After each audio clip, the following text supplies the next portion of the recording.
As the episode begins, Twilight sees Rainbow Dash goofing off when she should be getting ready for a test that will help her qualify for the Wonderbolt reserves. But in a clever reference to the Season 3 opener, Rainbow points out that not everyone freaks out over tests the same way that Twilight does. And truth be told, Rainbow does look like she has everything under control. Yeah, I'll bet this is all a big misunderstanding. Considering how obsessed Rainbow is with the Wonderbolts, I'm sure this test will be no big deal. Twilight tries to help anyway though, and starts teaching about different study methods. I can only imagine how high Rainbow must be on highlighter fumes right now. During one of her lectures, Rainbow starts getting bored and...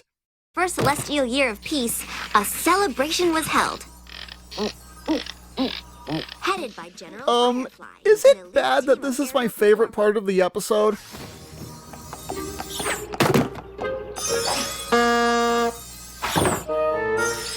Wait a minute, let's see that again. It's not quite a whoopee cushion, but I'll count it. Ladies and gentlemen, Friendship is Magic has officially had its first fart joke!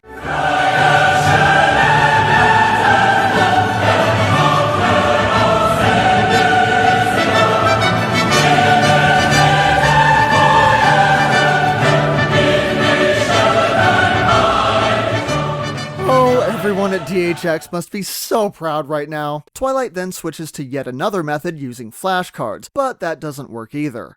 Rainbow Dash, you could have hurt me. With a spit wad? Really? A spit wad to the eye would have been no laughing matter.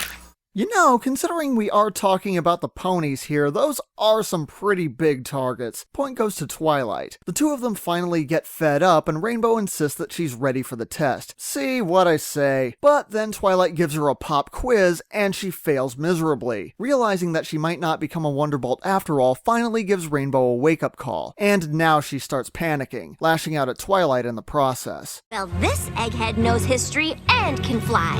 Maybe I should become a Wonderbolt. Oh, believe me, there's already fan art, most of which I can't show here. In fact, I'm pretty sure I've seen fan art of all the main 6 as Wonderbolts, and as we're about to find out, this episode nearly makes that feel justified. Fluttershy shows up, looking surprisingly more confident than usual, and breaks up the fight.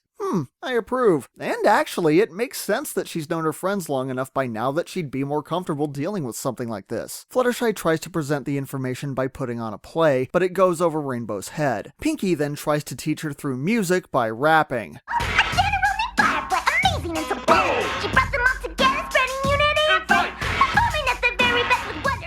Okay, to be honest, I really like the visuals here. This perfectly recreates the look of a music video from 25 years ago, and it's clear that a lot of effort went into this sequence. I just don't like the song itself. Now, I'm not a big fan of rap in general, though there are a few exceptions, but I don't think that's the issue here. This really isn't even rap. This is what old white TV executives thought rap was back in the late 80s and early 90s. It's awkward, generic, and really not catchy at all. Now, you could argue that that's the whole point, but it still doesn't change the fact that it kinda sucks. By comparison, country is probably my least favorite style of music, but Apples to the Core was still pretty good. If the point of this was to make you laugh, then fine, but it just didn't have that effect on me. Anyway, Rarity then shows up, and using her knowledge of historical fashion, she has Twilight act out one of Rainbow's porn fantasies. And of course you recognize Commander Easy Glider. And finally, AJ says, well, you're screwed. Time for apples. Best advice ever. Feeling defeated, Rainbow flies off and Twilight goes after her. Rainbow then reveals that she picks up information when she flies. She explains exactly how it works, provides examples, and then says, Gorsh, I have no idea how I'm gonna learn about the Wonderbolts. Hint. Maybe you can figure something out after this commercial break. Seriously, I cannot believe they actually got this toy on the show. I especially like Cherry Berry's expression here. It's like the animators are saying, okay Hasbro, here's your advertisement. Are you fucking happy now? And so Twilight goes on yet another flight with Rainbow, awkwardly making small talk while on the ground she had organized the entire town to give a presentation on the history of the Wonderbolts. Can you please spell the phrase, I cup? I don't understand the question. What's to understand? Just spell, I cup. I don't get it. Man, I see. You! P!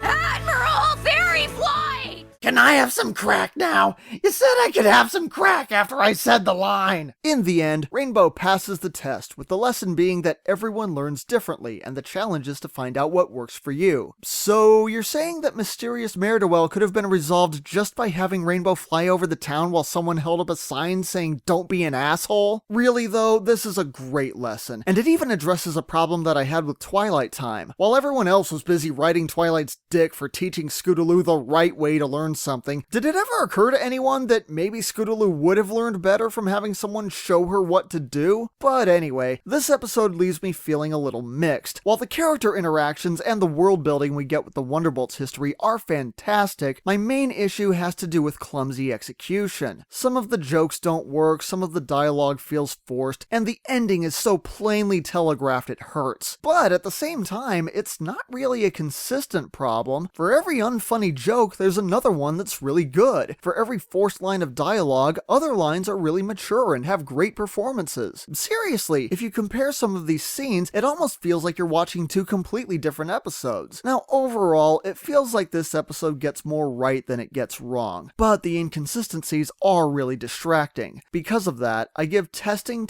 1, 2, 3 a 6 out of 10. Pony was so filled with amazement and wonder. Okay, 7 out of 10. God damn it. I, Princess Celestia, banish you, Princess Luna, to the moon.